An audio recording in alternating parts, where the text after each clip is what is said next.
মহসিন স্যারের চরিত্রতে অনেক সমস্যা আছে। ওনার চরিত্র ভালো না। উনি আগের থেকে আমরা যখন ক্লাস 6-এ পড়ি, উনি একটা 7-এর আপুর সাথে ধরা পড়ছিল বলতে কি মানে উনি বাজে কাজ করছে। হ্যাঁ, উনি হচ্ছে শিক্ষক। মহসিন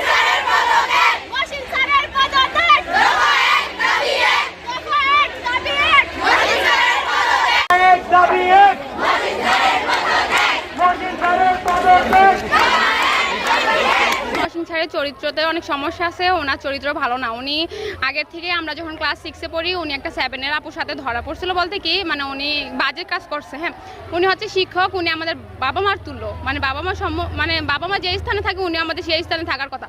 বাট উনি একজন স্টুডেন্টের সাথে দুরাচরণ করছে, এটা ঠিক না। তবে হ্যাঁ, মানে এটা ঠিক না। তবে উনি আমাদের বাবা মা অনুযায়ীর মতো তার সম্মান দেওয়া উচিত। কিন্তু সে আমরা চাই না যে মানে সে কখনো এই স্কুলে আর ফিরে আসুক। সে একবার না, সে আরও অনেকবার এরকম করছে। আমরা সবাই চাই যে স্কুলের বড় ভাইয়েরা, ছোটো বোনেরা, আমরা সবাই চাই যে উনার পদত্যাগ হোক, উনি আর এখানে যাতে কখনো না আসে। আমরা তো এখান থেকে চলে যাবো, 6 মাস আসছি বেশি জোর গেলে। বাট প্রজন্মে যারা আছে, যারা এখন 6-7-এ বা আরও যারা পড়বে এখানে, তাদের জন্য এটা ভালো হবে। যেন উনি যদি না থাকে এটাই বেস্ট হবে। আমরা চাই যে উনি পদত্যাগ হোক, উনি যাতে আর এখানে কখনো না আসে। আমার নাম রিয়া আক্তার, এটা 2nd ইয়ার। বলো ভাই, কেন দাঁড়াইছো তোমরা এখানে? মহসিন স্যারের পদত্যাগের জন্য। কেন পদত্যাগ চাও তোমরা? মানে সে আমাদের বড় একটা হাতের সাথে অনৈতিক কর্মকাণ্ড করেছে। এই জন্য তোমরা কি চাও এখন? মহসিন স্যারের পদত্যাগ চাই। আমরা চাই না যে এমন শিক্ষক আমাদের স্কুলে মানে প্রতিষ্ঠানে থাকে। আমাদের একজন শিক্ষক, তাকে আমার শিক্ষক বলতেও লজ্জা লাগছে। তিনি অনেক দুশ্চরিত্রা। এর আগেও তিনি আমাদের প্রতিষ্ঠানে এরকম অনেক কাজ করেছেন। তাকে এর আগেও ওয়ার্নিং দেওয়া হয়েছে, তারপরেও তিনি আমাদের কথা শোনেননি। তাকে বলা হয়েছে যে তিনি যেন এরকম কাজ আর না করেন, তারপরেও তিনি আমাদের এক বোনের সাথে খারাপ কাজ করেছেন। আমরা এরকম শিক্ষক আমাদের প্রতিষ্ঠানে চাই না। আমরা চাচ্ছি তিনি যেন পদত্যাগ করেন। আর আমরা চাই সেটি যেন এই মুহূর্তেই হয়। তিনি যেন আমাদের আর কোনো বোনের সাথে এরকম কাজ না করেন। আমি মর্মাহত যে ছাত্রছাত্রীরা আমাদের ক্লাসে থাকবে, তারা ছাত্রদেরকে, টিচারদেরকে সম্মান করবে, এটাই হলো নিয়ম। কিন্তু এরকম একটা দুর্ভাগ্যজনক ঘটনা আমাদের প্রতিষ্ঠানে ঘটলো যে ছাত্ররা মাঠে রাস্তায় আসতে বাধ্য হলো। আমি এই জন্য আন্তরিকভাবে দুঃখিত। আমি একজন শিক্ষক হিসাবে, যেহেতু আমি শিক্ষকতা করি, কারণ শিক্ষকের সবচেয়ে বড় বিষয় হলো আত্মসম্মান বোধ। ওইটা না থাকলে একজন শিক্ষকের আর কিছু থাকে না, আমি যেটা মনে করি। সেটি জানাবো যে শিক্ষক গত প্রায় 5 মাস যাবত আসেন নাই, এবং আজকে আসার পরই আমার সকল ছাত্ররা রাস্তায় চলে আসছে। কেন রাস্তায় চলে আসছে? তারা কেন বর্জন করলো? অভিযোগ, ছাত্রীদের সাথে অশোভন আচরণ। ছাত্রীরা তার ক্লাসে যাবে না। আর যেটা বিষয় যে আমি একটু আগে যেটা বললাম যে একজন শিক্ষকের চরিত্রবান হওয়া লাগবে।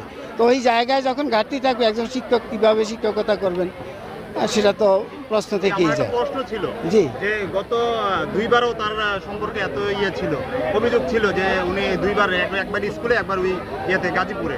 তখন আপনারা কি পদক্ষেপ নিলেন?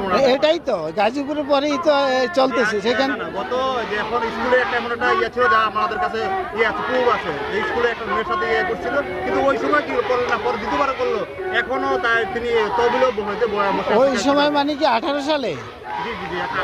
তো সেটা 18 সালে তাকে কমিটি বসে তাকে সতর্ক করা হয়েছে, এবং সেখানে তিনি ক্ষমা প্রার্থনা করছেন বা সবাই মিলে মানবিক কারণে ওই বিষয়টা, যেহেতু তার চাকরিটা প্রথম দিকে ছিল, যে কারণে সবাই বলছেন যে উনি হয়তো সংশোধন হয়ে যাবেন, তাকে ওইভাবে হয়তো মাফ করা হয়েছিল। কিন্তু দেখা গেল যে সংশোধন হয় না, এখন আর ছাড় দেওয়ার তো কোনো বিষয় নেই। আমরা আরেকটু জানতে চাই যে তার 18 সালের যে ঘটনা, সেই ঘটনাটি ক্লাস 7-এর একজন শিক্ষার্থীর সাথে ঘটেছে।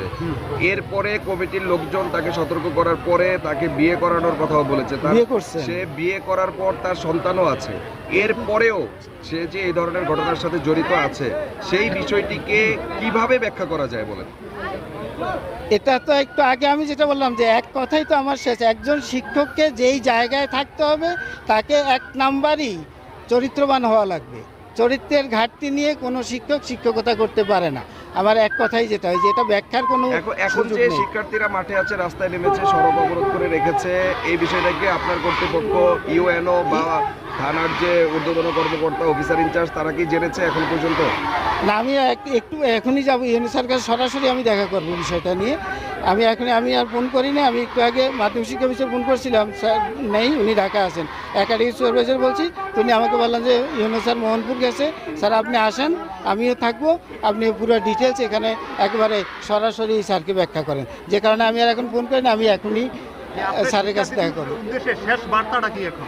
শিক্ষার্থীদের উদ্দেশ্যে আমার বার্তা হলো যে অবশ্যই তারা এটা সর্বোচ্চ বিচার পাবে। অবশ্যই তারা এই শিক্ষকের বিরুদ্ধে তাদের যে অভিযোগ, আর আমি যেটা মনে করি ছাত্রছাত্রীদের থেকে যে তদন্ত করবে, এটার চেয়ে বড় প্রমাণ কি আর আছে? এখানে যে শত শত ছাত্র দাঁড়িয়ে আছে, এই শিক্ষকের বিরুদ্ধে ছাত্ররা, তারা ক্লাস ছেড়ে, আমরা এই যে এতদিন ক্লাস করছি, একটা শব্দ হয় নাই। আজকে এই টিচার এখানে আসার সাথে সাথেই ছাত্ররা সব মাঠে চলে আসছে। তো এই শিক্ষক যে ছাত্ররা চায় না, তার চেয়ে বড় প্রমাণ আর কি লাগে?